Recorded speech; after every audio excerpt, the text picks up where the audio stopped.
ଯଦି ଗାଁର ଟୁକା ବୁଢ଼ା ସମସ୍ତେ ବୁଝିଯିବା ଗୋଟେ ବଡ଼ ପରିବର୍ତ୍ତନ ହେବ। ଆମେ କାହିଁକି କହୁଛୁ ଚାଷୀକୁ ପେନ୍ସନ୍ ଦିଆଯାଉ। ଦେଶ ଯେତେ ସ୍ୱାଧୀନ ହେଲା ଦେଶଟା କେମିତି କ'ଣ ଚାଲିବ ତା ପାଇଁ ଗୋଟେ ଆଇନ ବହି ତିଆରି ହେଲା। ସେ ଆଇନ ବନା ସେ ନାଁ ହେଲା ସମ୍ବିଧାନ। ସମ୍ବିଧାନ ଧାରା 21ରେ ଲେଖା ଅଛି ଯିଏ ଦେଶକୁ ସେବା ଯୋଗାଇବ ସେ କାଳରେ ଯେଉଁ ଜନମଙ୍ଗଳ କଲ୍ୟାଣ ସରକାର ଥିବ ତାର ମୌଳିକ ଅଧିକାର କର୍ମପୋଷ ବୁଝିବ। ଯଦି ଗୋଟେ ସୈନିକ ଦେଶର ଶତ୍ରୁମାନଙ୍କ ସହିତ ଲଢ଼େଇ କରି ସିଏ ଦେଶକୁ ସେବା ଦେଲା ତା ପ୍ରତିବଦ୍ଧ ସରକାର ତା ଭରଣପୋଷ ପାଇଁ 50,000 ଦେଲେ। ମାଷ୍ଟର ଯିଏ ଚକ ପଢ଼େଇ ପିଲାଙ୍କୁ ସିଏ ଦେଶକୁ ସେବା ଦେଲା ତାର ମାସକୁ 50,000 ସରକାର ଭରଣପୋଷ ପାଇଁ ଦେଲେ। ଯିଏ ଚାଷୀଟା ମାଟିର ମାଟି ଖଟୋଇ ଆମେ ସାରା ଦୁନିଆକୁ ଆର ଯୁଗେ ଆମେ ଦେଶକୁ ସେବା ଦେଲେ ଆମେ ମରିଗଲେ ଆମ ଭତ୍ତା ଶୂନ୍ୟ।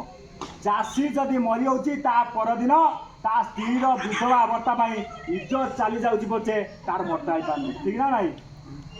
ଦିନେ ବାପୁ ଯାଇଛନ୍ତି ବିଲକୁ, ପୁଅ ନୂଆ ବାହା ହେଇଛି, ସନ୍ଧ୍ୟା ସ୍ତ୍ରୀ ଘରେ ଅଛି, ପୁଅ ଦେଖିଲା ବର୍ଷା ହେଉଛି, କହୁଛି ବାପା ପଳେଇ ଚାଲେ କାଲି ଆସେ ଧାନ କାଟିବା ବର୍ଷା ହେଇଲାଣି। ବାପ ବୁଝଉଛି ପୁଅକୁ, କହୁଛି ପୁଅରେ 2 ପାଇ ଅଛି ଧାନ କାଟିଦେଇ ପଳେଇବା, ବ୍ୟସ୍ତ ହନା ବର୍ଷା ଗୋଟେ ହେବନି କଟିଯିବ। ବାପ କଥା ପୁଅମାନେ ଧାନ କାଟିଲା, ବାପ ଧାନ କାଟୁଛନ୍ତି, ବର୍ଷା ଘଡ଼ଘଡ଼ି ଆଇଲା ପଟାସିଆ ପିଟିଲା, ବାପ ସେଇଠି ଖତମ। ତାପରେ ତା ଘର ବିଡ଼ିଓ କଲେକ୍ଟର ନେତାମନ୍ତ୍ରୀ କେହି ବୁଝିବେ ନାହିଁ। ତା ସ୍ତ୍ରୀଟା ଏଗର ସେଗର ବେଲା ବାସନ ମାଜିବ, ତା ପିଲା ଭିକ ମାଗିବ, କୌଣସି ନେତାମନ୍ତ୍ରୀ ବୁଝିବେ ନାହିଁ। ଆମେ ଏଇଥିପାଇଁ ଡିମାଣ୍ଡ କଲୁ ଯଦି ସେଇ ପରିବାରକୁ 5,000 10,000 ଟଙ୍କା ଚାଷୀ ପେନ୍ସନ୍ ଥାଆନ୍ତା ସିଏ ମଲା ପରେ ଅତି କମ୍ରେ ତା ସ୍ତ୍ରୀ ଯଦି ସେ ଟଙ୍କାଟା ପାଇଥାନ୍ତା ତା ସ୍ତ୍ରୀ ଏଗର ସେଗର ହେଇନଥାନ୍ତା କି ତା ପିଲା ମୂର୍ଖ ହେଇନଥାନ୍ତା, ଭଲରେ ଖାଇଥାନ୍ତେ, ବର୍ଷକୁ 2ଟା ଭଲ ଡ୍ରେସ୍ କିଣିଥାନ୍ତେ। ଏଇ କଥା ନେଇ 2019ରେ 2 ଲକ୍ଷ ଲୋକ ଭୁବନେଶ୍ୱର ଠିଆ ହେଲେ। ପଦଯାତ୍ରା ହେଲା କୁଆଖିଆରୁ ଭୁବନେଶ୍ୱର, ସେପଟେ ଚିଲିକା ବାଲୁଗାଁରୁ ଭୁବନେଶ୍ୱର। ଭୁବନେଶ୍ୱର 5 କିଲୋମିଟର ଅଛି, ବଡ଼ ବଡ଼ ବ୍ୟାରିକେଡ୍ ହେଲା। କ'ଣ ନା ଚାଷୀ ରାଜଧାନୀ ବନା। ମନ୍ତ୍ରୀ ଆସିଲେ ଆଲୋଚନା ହେଲା 2 ମାସ ଟାଇମ୍ ଦିଅ ଆମେ ପେନ୍ସନ୍ ଲାଗୁ କରିଦେବୁ। ଆଉ ସରକାରଙ୍କୁ 2 ମାସ ଟାଇମ୍ ଦେଲା। 2 ମାସ ପରେ ଗୋଟେ ବୈଠକ ବସିଲା। ବଡ଼ ବଡ଼ IAS ଅଫିସର ବଡ଼ ନେତା ମନ୍ତ୍ରୀ ବସିଲେ, କହିଲେ ସାରେ ଯଦି ଚାଷୀକୁ ପେନ୍ସନ୍ ଦିଆହେବ ଚାଷୀ ସ୍ୱାବଲମ୍ବୀ ହେଇଯିବ, ସିଏ ଭଲ ଖାଇବ ଭଲ ପିନ୍ଧିବ ଆଉ ସମସ୍ତେ ଆସିବ ନାହିଁ।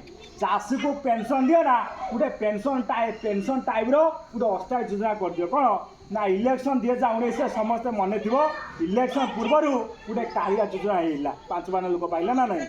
ଯଦି 2 ଲକ୍ଷ ଲୋକ ଆମେ ବୁଝିକି ଠିଆ ହେଲୁ ସରକାର ଭୋଟ ବାଣିଜ୍ୟ ଭୟରେ କରିଦେଲା 5,000 କାଳିଆ ଯୋଜନା, ତାହେଲେ 10 ଲକ୍ଷ ଲୋକ ଯଦି ଗୋଟିଏ ଦିନ ପାଇଁ ନିଜ ଖର୍ଚ୍ଚ ନିଜ ଗାଡ଼ି ଭଡ଼ା କରି ରାଜଧାନୀରେ ଠିଆ ହେଇଯିବା ତା ପରଦିନ ଆମର ପେନ୍ସନ୍ ହେଇଯିବ। 2-3 ମାସ ପୂର୍ବରୁ ସମସ୍ତ ମନେ ଥିବ ଡ୍ରାଇଭର ଭାଇମାନେ ମେଳି କରି 2 ଦିନ ଓଡ଼ିଶା ଚଳିଲା ନା ନାହିଁ?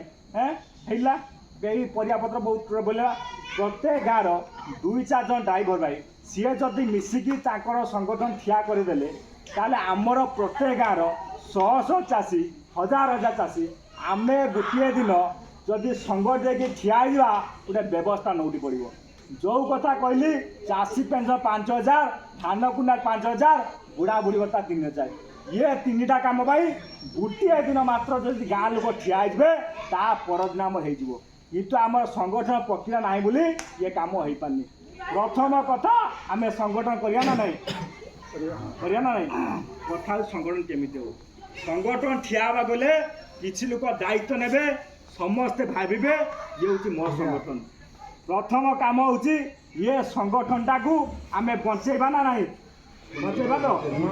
କଥା ହେଉଛି କେମିତି ବଞ୍ଚେଇବା। ଇଏ ସଂଗଠନଟାକୁ ବଞ୍ଚା ଗଲେ 2ଟା ଜିନିଷ ଦରକାର। ଗୋଟେ ହେଲା କ'ଣ? ଗୋଟେ ହେଲା ଲୋକ ଶକ୍ତି ଆଉ ଗୋଟେ ହେଲା ଧନ ଶକ୍ତି। ଲୋକ ଶକ୍ତି କ'ଣ ନା ଆମେ ସମସ୍ତେ ସଂଗଠିତ ଦେଇକି ଠିଆ ହେବା ତାପରେ କାମ ହେବ। ଧନ ଶକ୍ତି କ'ଣ ନା ଇଏ ସଂଗଠନ ହେଉଛି ନୂଆ ଚାଷୀ ସଂଗଠନ। ଧନ ଶକ୍ତି ହେଉଛି ଆମେ କିଛି ଲୋକ ନିଜ ପକେଟରୁ 50-100 ଟଙ୍କା ଖର୍ଚ୍ଚ କରିକି ଯିବା, ଚାଷୀମାନେ କିଛି ପଇସା ସଂଗଠନ ଦାନ କରିବା, ଆମେ ମିଟିଂ ହେବ ଲୋକ ଖାଇବେ। ଇଏ 2ଟା କଥା ଧନ ଶକ୍ତି ଲୋକ ଶକ୍ତିରେ ଆମେ ସମର୍ଥନ ନା ନାହିଁ? ତା ସହିତ ଆମେ ଗୋଟେ ଅଭିଯାନ ବର୍ତ୍ତମାନ ଆରମ୍ଭ କରିଛୁ, ଗୋଟେ ପୃଷ୍ଠପୋଷକର ଅଭିଯାନ, ଗୋଟିଏ ପାଣ୍ଠି ସଂଗ୍ରହର ଅଭିଯାନ ଚାଲିଛି। ତାର ନାଁ ହେଉଛି ପୃଷ୍ଠପୋଷକର ଅଭିଯାନ। ପୃଷ୍ଠପୋଷକ ଅଭିଯାନ କ'ଣ ନା ସଂଗଠନକୁ ଆପଣମାନେ ପୋଷଣ କରିବେ। ये संगठन हूँ आपण मैंने जब पोषण करेंगे ताले संगठनटा बचिब पोषण कर ना ना